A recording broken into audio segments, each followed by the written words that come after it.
उद्घाटन राष्ट्रपति रामनाथ कोविंद ने किया उद्घाटन। अत्याधुनिक सुविधाओं से लैस है मोटेरा स्टेडियम।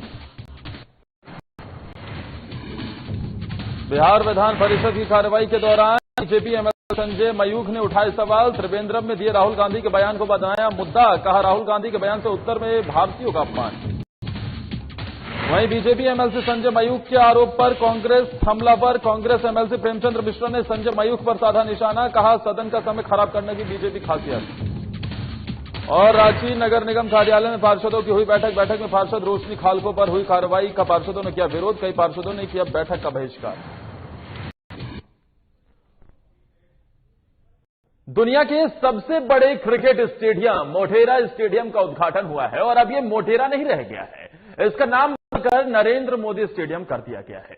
भारत और इंग्लैंड के 4 मैचों की टेस्ट सीरीज का तीसरा टेस्ट मैच आज अहमदाबाद के इसी स्टेडियम में खेला जा रहा है।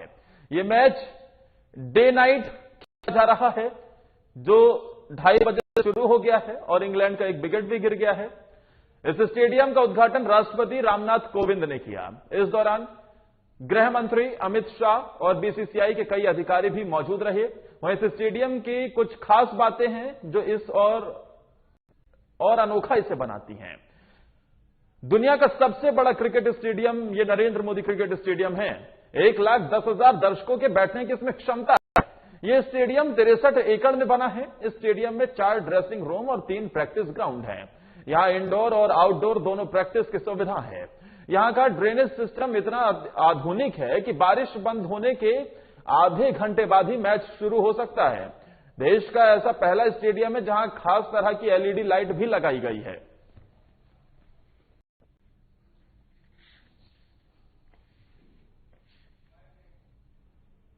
विकास सदन की ओर से धन्यवाद प्रस्ताव देना मेरा गर्व है। महामहिम भारत के माननीय राष्ट्रपति श्री रामनाथ कोविंद जी को दुनिया के सबसे बड़े क्रिकेट स्टेडियम का उद्घाटन करने के लिए और सरदार वल्लभ भाई पटेल स्पोर्ट्स एन्क्लेव के पूजन के लिए धन्यवाद एवं आभार व्यक्त करता हूं।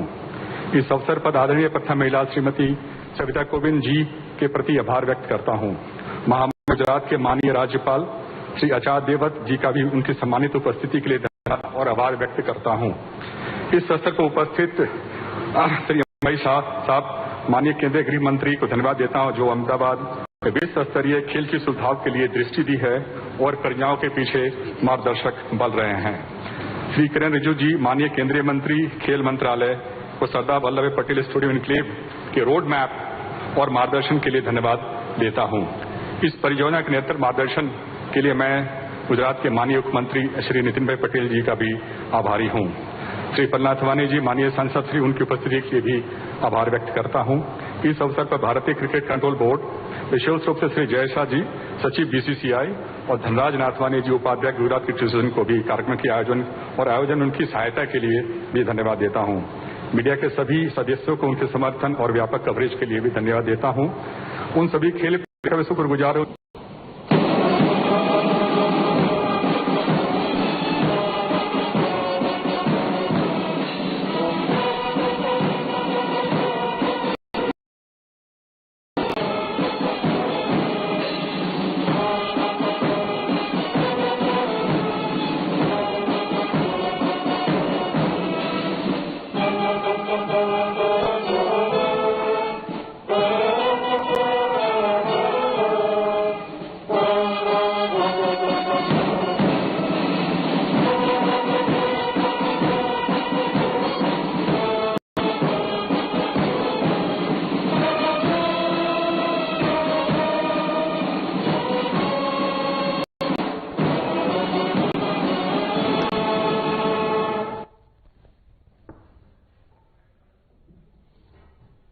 नरेंद्र मोदी स्टेडियम आधुनिक सुविधाओं से लैस ये स्टेडियम 1,10,000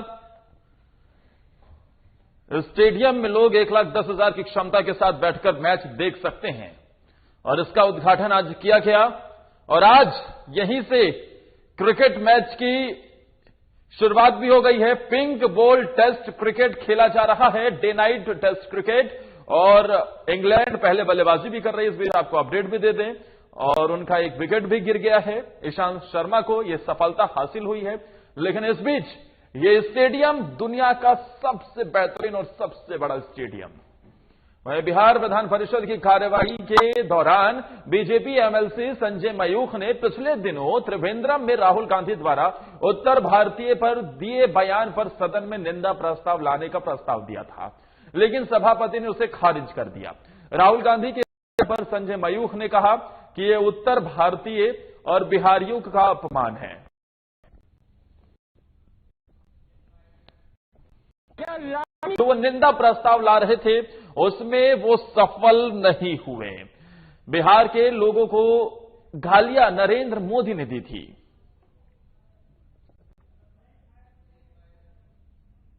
विवाद खड़ा करना और सदन का समय बर्बाद करना, ये कोई बीजेपी वालों से सीखे।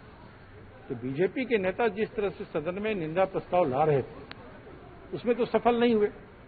मैंने जो उसका प्रतिवाद किया और पूछा उसका जवाब बीजेपी के पास नहीं था, न जेडीयू के पास था। अरे उत्तर भारत की बात छोड़िए, बिहार के लोगों को गालियां तो नरेंद्र मोदी जी ने दी थी। भरी सभा में कहा था कि नीतीश कुमार के डीएनए में गड़बड़ी है और नीतीश कुमार जी अपना डीएनए ठीक प्रमाणित शुरू हो रहा है। इसकी तैयारियों को लेकर विधानसभा अध्यक्ष रविंद्रनाथ महतो ने प्रश्नों की संख्या 74 है, ध्यानाकर्षण अप्राप्त है 8, प्राप्त निवेदनों की संख्या है 181, निवेदनों का प्राप्त उत्तरों का संख्या मात्र 83 है, शेष लंबित निवेदन की संख्या 98 है, लगभग 100 के करीब है, और शून्यकाल की संख्या 289 है, प्राप्त उत्तर की संख्या मात्र 126 है, अप्राप्त उत्तरों की संख्या 163 है और लंबित आश्वासनों की संख्या 1530 है। ये पहले से ही है, तो ये एक अच्छा परिपाटी नहीं है। जब माननीय सदस्य सवाल करते हैं किसी भी रूप में, उनका उत्तर मिलना चाहिए और आसन से भी प्रयास करते हैं कि वो जो भी सवाल हो उनका सवाल का उत्तर उन तक पहुंचे। इसी पर हम लोगों ने चर्चा किया लोगों से।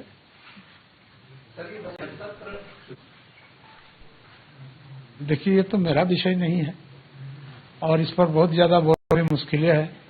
अभी मान लीजिए माननीय उच्च न्यायालय में विधानसभा के न्यायाधिकरण में यह मामला चल ही रहा है।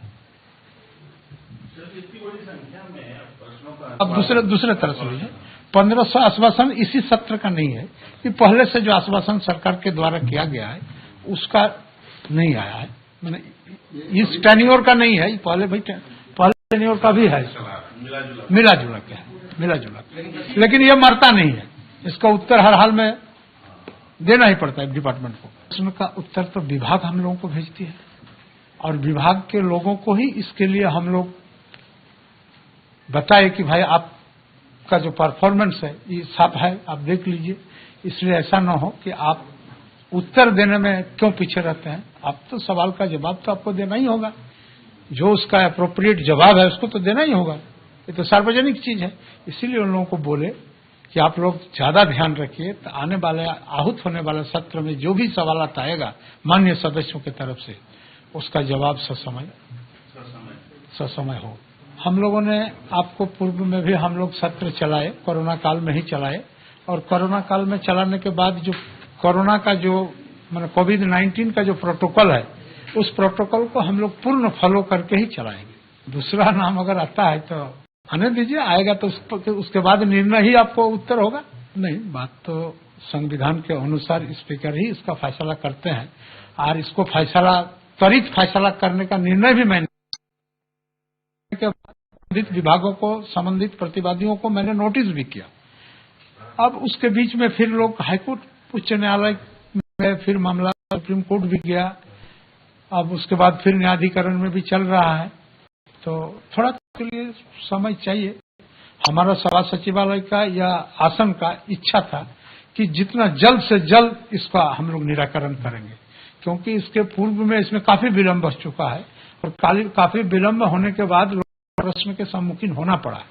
तो हम लोग उसको दृष्टिपथ में रखते हुए उसको सबक के रूप में लेते हुए हमारा विचार था कि हम जल्दी इसको समाधान कर दें। विधानसभा अध्यक्ष ने नेता प्रतिपक्ष के मामले पर फिर से चुप्पी साध ली और सदन को नेता प्रतिपक्ष मिलेगा या नहीं, ये भी अभी संशय बरकरार है। वहीं विपक्ष की बात करें तो नेता प्रतिपक्ष का दर्जा बाबूलाल मरांडी को नहीं दिए जाने से विपक्ष नाराज है। वहीं इस मौके पर विपक्ष ने सरकार को हर मोर्चे पर घेरने की पुरजोर तैयारी कर रखी है। विपक्ष ने मौजूदा हेमंत सरकार को हर मोर्चे पर फेल बताया।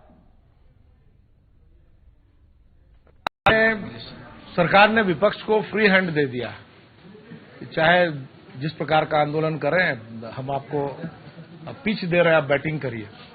मैं आपको विश्वास दिलाता हूं कि भारतीय जनता पार्टी एनडीए पूरी तरह से एकजुट होकर सदन में सरकार को औकात बताने का काम करेगी।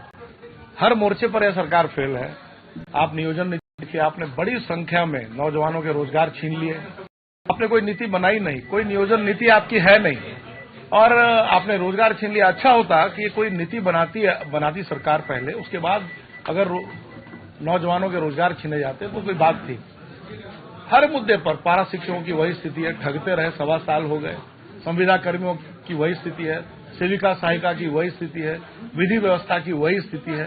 तो हर मोर्चे आपने कहा था कि घोषणा किया था कि 2 लाख रुपया किसानों का कर्ज करूंगा, आपने फिर घोषणा किया साल भर पूरा होने पर कि 50,000 करूंगा, चवन्नी नहीं किया। अगर किसी का 50 पैसा तो बताइए, आपके पास आपके राशि सरेंडर हो रहा है, आपका जो वित्तीय कुप्रबंधन है वो जग जाहिर है। इसलिए सरकार ने पूरी तरह से एकदम मैदान दिया है हम लोगों को बैटिंग करने के लिए। जोरदार बैटिंग होगी विपक्ष के द्वारा। सुचारू रूप से चलेगा सदन? यह सरकार के ऊपर डिपेंड करता है। सरकार अगर इन मुद्दों को लेकर, जिन मुद्दों को लेकर उन्होंने सरकार बनाई थी, काम पूरी हुई रहती तो जनता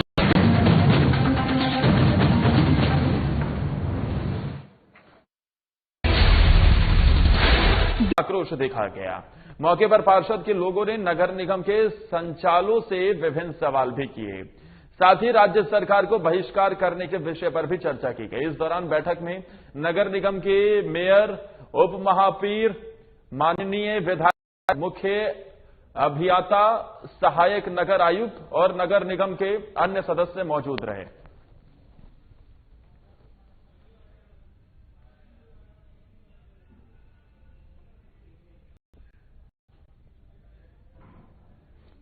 कैमूर जिले के दिव्यांगों को जल्द ही विशिष्ट पहचान का लाभ मिलेगा। भारत सरकार उनके लिए यूनिक डिसेबिलिटी आईडी यानी यूडीआईडी नंबर जारी कर रही है। इसकी मदद से अब दिव्यांगों को प्रमाण पत्र दिखाने की जरूरत नहीं पड़ेगी।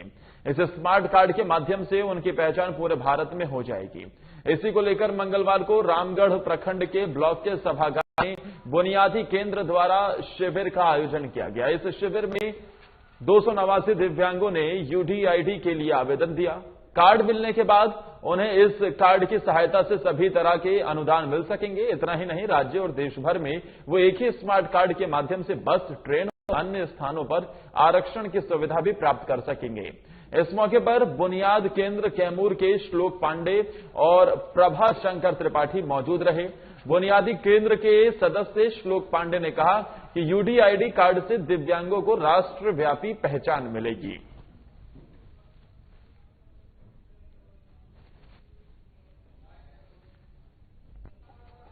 यूडीआईडी कार्ड बन रहा है दिव्यांगों का तो ये मैंने पूरे प्रखंड का बना रामगढ़ का।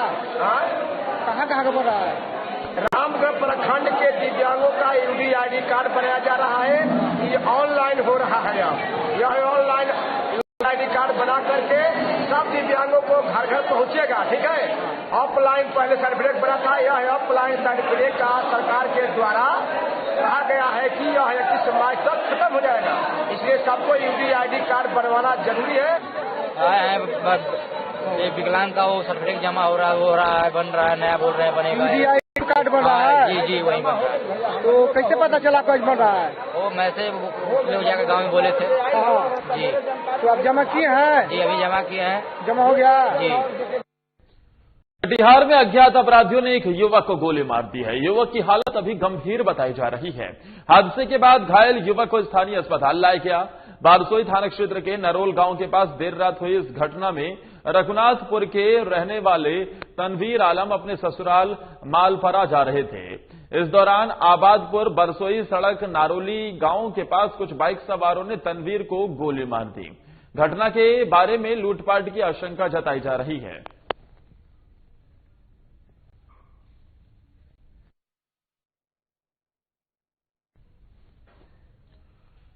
रोहतास में एक अनियंत्रित ट्रक ने मैजिक वैन को जोरदार टक्कर मार दी। इस हादसे में मैजिक वैन में सवार 9 लोग घायल हो गए।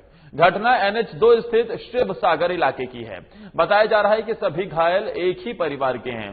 कैमूर जिले के कुदरा थाना अंतर्गत नाटी गांव से एक मैजिक वैन पर सवार होकर सासाराम की तकिया बाजार में बर्थडे पार्टी में शामिल हुए।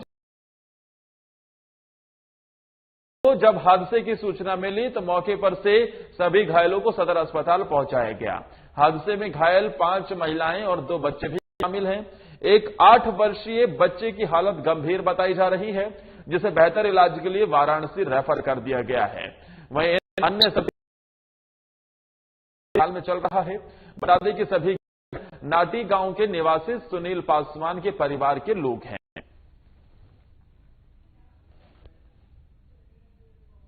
सागर पुल से जो है वहां पर घटना हुआ था, ट्रक वाला मार दिया है, धक्का अस्पताल भेज दिया गया है। जानकारी के अनुसार मृतक सोनू पासवान उद्वंत नगर थाना क्षेत्र के भेलाई गांव का निवासी था। वो गांव में ही रहकर खेती का काम कर जीवन यापन करता था। आपको बता दें मृतक की पत्नी ने अखिलेश सहित 3 लोगों पर हत्या कर शव को फेंके जाने का आरोप लगाया है। पत्नी का आरोप है कि 4 महीने पहले उसके पति ने एक युवक से 3,000 रुपए उधार लिए थे, जिसे लेकर उनके बीच तनातनी चल रही थी।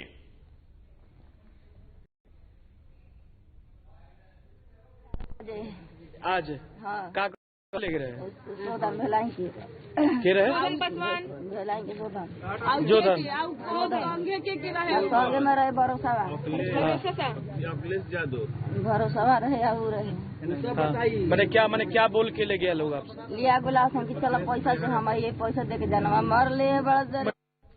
कोवाली थाना अंतर्गत हल्दी पोखर पंचायत के भलाईडीह कमल तालाब के पास बने बत्तख फार्म में 11,000 वोल्ट का बिजली तार आपस में टकराने से आग की चिंगारियां गिरने लगी, जिससे बत्तख फार्म में आग लग गई। इस हादसे में 2 लाख के नुकसान होने का अनुमान जताया जा रहा है।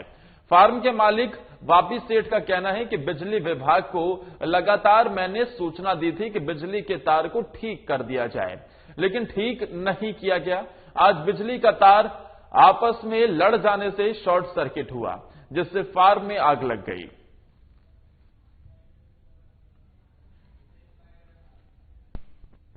शॉर्ट सर्किट का चलते मेरा फार्म जला है। अभी डिपार्टमेंट को हम बार बार बोलते हैं, यहाँ ट्रांसफार्मर लगा हुआ सामने, वो लोग आता है बनाने के लिए। हम बोलते हैं जो ये वाला तार कम से कम तुम लोग सेफ्टी करो। हम बार बार बोलते हैं, जब भी आता है तब भी बोलते हैं, बहुत बार बोले हैं, लेकिन मेरा बात का कोई ध्यान नहीं दिया।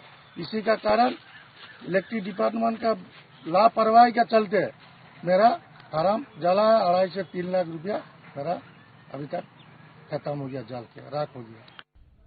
सिवान के दौरंदा में भोजन करने के बाद करीब 200 लोगों की तबीयत खराब हो गई।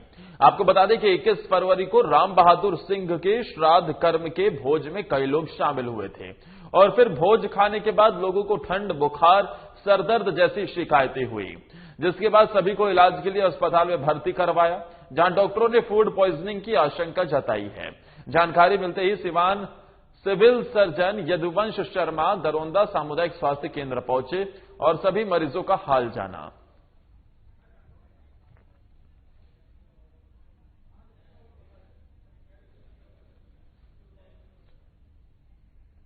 खबर लातेहार से है, जहां वैष्णव दुर्गा मंदिर की 28वीं वार्षिकोत्सव के मौके पर कलश यात्रा निकाली गई, जिसमें लातेहार विधायक वैद्यनाथ राम समेत कई लोग शामिल हुए।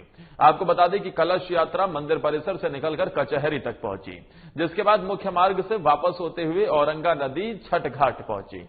इसी को लेकर मंदिर समिति के आशीष टैगोर ने बताया कि 25 फरवरी को 12 बजे से माता का भंडारा होगा और रात 8 बजे से भगवती जागरण किया जाएगा।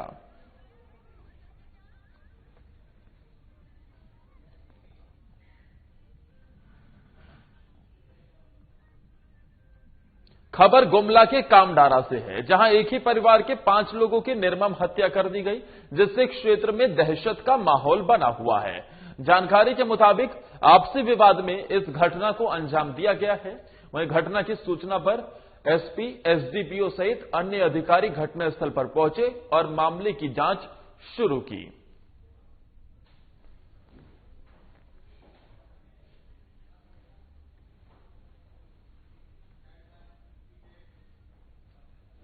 खबर गुमला से है, जहां बसिया पुलिस ने 3 लोगों को गिरफ्तार किया है। आपको बता दें कि ये तीनों लोग जेल में बंद प्रतिबंधित उग्रवादी संगठन पीएलएफआई कमांडरों के इशारे पर रंगदारी और लेवी वसूलते थे, जिसके आरोप में तीनों को गिरफ्तार किया गया है। वहीं ये जानकारी बसिया थाना परिसर में अनुमंडल पुलिस पदाधिकारी दीपक कुमार ने प्रेस कॉन्फ्रेंस कर दी और बताया कि आरोपियों के पास से एक देसी कट्टा और जिंदा गोली बरामद की गई है। इसी के साथ एसडीपीओ ने बताया